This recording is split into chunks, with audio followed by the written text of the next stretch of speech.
Finally दोस्तों हमारे पास आ चुका है क्लास 10 साइंस का पेपर 2025 का पेपर कोड है 824। सेट है सीएम 824 सीएम सेट है ये। जैसे ही पेपर आया मैंने कहा सबसे पहले चलिए सोल्यूशन वीडियो लेकर चलते हैं। देखिए पेपर कोड आपका जो हमने बता दिया और समय 3 घंटा रहता है। चलिए सबसे पहले फटाफट सवाल को देख लेते हैं कौन सा प्रश्न और उसका आंसर क्या सही होने वाला है। आपका कितना आंसर सही हुआ है कमेंट बॉक्स में जरूर बताइएगा मिलान करने के बाद। चलिए सबसे पहले हम पहुँचते हैं अपने बहुविकल्पीय प्रश्न की ओर। देखिए हमारा यहाँ से बहुविकल्पीय प्रश्न आता है। ठीक, बहुविकल्पीय प्रश्न पार्ट एक शुरू होता है बहुविकल्पीय से। पहला प्रश्न है कि लेंस की क्षमता की इकाई होती है मीटर, मीटर सेकंड, प्रति मीटर या प्रति मीटर सेकंड। तो देखिए इसका सही आंसर हो जाएगा ए ऑप्शन मीटर। चलिए अगला प्रश्न देखेंगे। अगला प्रश्न हमारा है कह रहा एक दर्पण द्वारा बना प्रतिबिंब आभासी, सीधा और वस्तु से बड़ा हो तो दर्पण होगा उत्तल दर्पण, अवतल दर्पण, समतल दर्पण, समतल एवं अवतल, उत्तल और अवतल दोनों। तो इसका सही आंसर हो जाएगा अवतल दर्पण। ठीक, बी ऑप्शन करेक्ट हो जाएगा। अगला प्रश्न देखेंगे।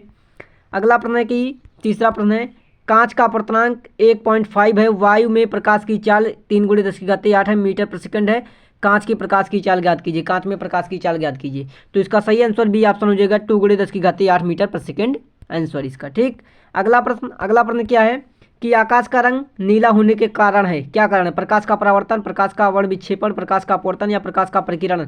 तो इसका सही आंसर हो जाएगा प्रकाश का परिकिरण, इसके कारण ही आकाश का रंग नीला होता है। अगला प्रश्न जो है हमारा क्या है, यदि किसी निश्चित प्रतिरोध से होकर बहने वाली विद्युत धारा आधी कर दी जाती है तो उसमें उत्पन्न ऊष्मा हो जाएगी, दूनी हो जाएगी, आधी हो जाएगी, 1/4 या 4 गुनी हो जाएगी। तो इसका राइट आंसर हो जाएगा 1/4 हो जाएगी, डी सी ऑप्शन बिल्कुल राइट।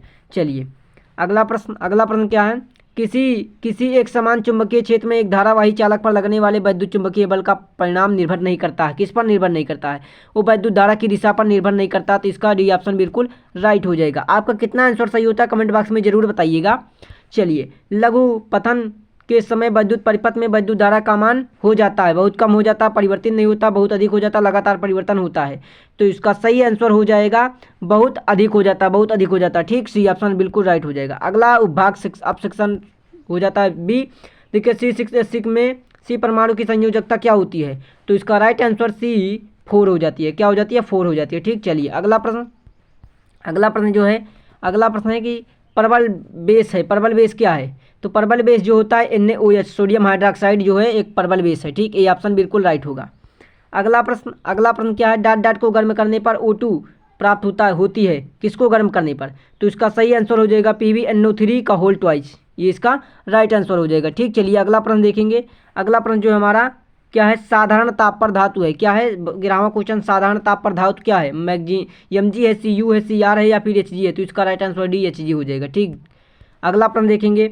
अगला प्रश्न क्या है, अवक्षेपण अपक्रिया है, अवक्षेपण अपक्रिया कौन सी है? BaCl2 जलिए या H2SO4 जलिए या ये देखिए ये 4 अपक्रियाएँ दी गई हैं। तो इसका अवक्षेपण अपक्रिया कौन होगी? तो ये ऑप्शन ए पहला इसका बिल्कुल करेक्ट हो जाएगा। तो पहला इसका राइट आंसर था। ठीक, चलिए अगला प्रश्न है ब्यूटेनॉल, क्या है? ब्यूटेनॉल 2 का अणुसूत्र क्या होगा? ब्यूटेनॉल 2 का अणुसूत्र क्या होगा? ए ऑप्शन कह रहा है C4H10O या फिर बी कह रहा है C4H10O2 या C4H10 या C4H8। तो इसका राइट आंसर पहला हो जाएगा C4H10O। ठीक, चलिए अगला प्रश्न है सब सेक्शन बी शुरू हो जाता है, प्रकाश संश्लेषण के लिए क्या आवश्यक है? ऑक्सीजन, कार्बन डाइऑक्साइड, क्लोरोप्लास्ट अंधकार या कार्बन डाइऑक्साइड जल, माइटोकॉन्ड्रिया एवं सूर्य का प्रकाश।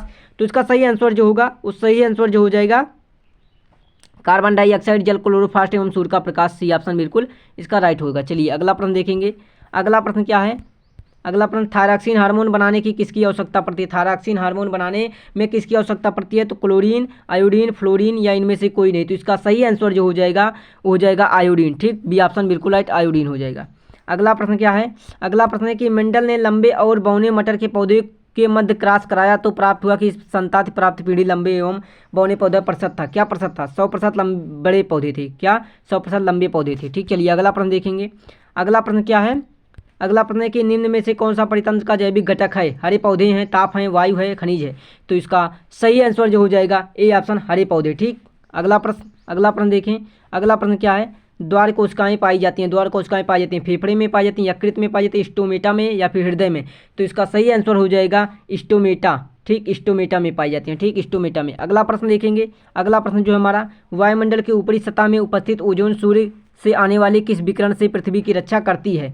तो ये इसका राइट आंसर ए ऑप्शन पराबैंगनी, पराबैंगनी। ठीक, अगला प्रश्न देखिए, अगला प्रश्न क्या हमारा 20वां क्वेश्चन है, निम्न में सुमेलित कीजिए। विखंडन अमीबा से है, खंडन बायोफिल्म से है, या मुकुन साइप्रोगाइरा से, या कायिक प्रवर्धन हाइड्रा से? तो इसका सही आंसर जो हो जाएगा विखंडन अमीबा से, इसका सही सुमेलन है जय। तो दोस्तों ये थे 20 MCQ प्रश्न, 20 प्रश्न थे। तो इस 20 में आपसे कितने सही हुए हैं कमेंट बॉक्स में जरूर बताइएगा, और वीडियो ज़्यादा से ज़्यादा लोगों तक शेयर कीजिएगा। चैनल पर पहली बार आए हैं तो चैनल को सब्सक्राइब कीजिएगा। आप चाहते हैं कि इसका फुल सोल्यूशन जो लॉन्ग क्वेश्चन भी है उनका सोल्यूशन कराया जाए कि कैसे कैसे प्रश्नों को सॉल्व करेंगे, कैसे न्यूमेरिकल को हल करेंगे, तो आप उसके लिए कमेंट कीजिएगा। तो फुल सोल्यूशन वीडियो आपको जल्द ही मिल जाएगी, इसका फुल सोल्यूशन वीडियो। तो मिलते हैं नेक्स्ट वीडियो में, तब तक के लिए आप सबकी को धन्यवाद।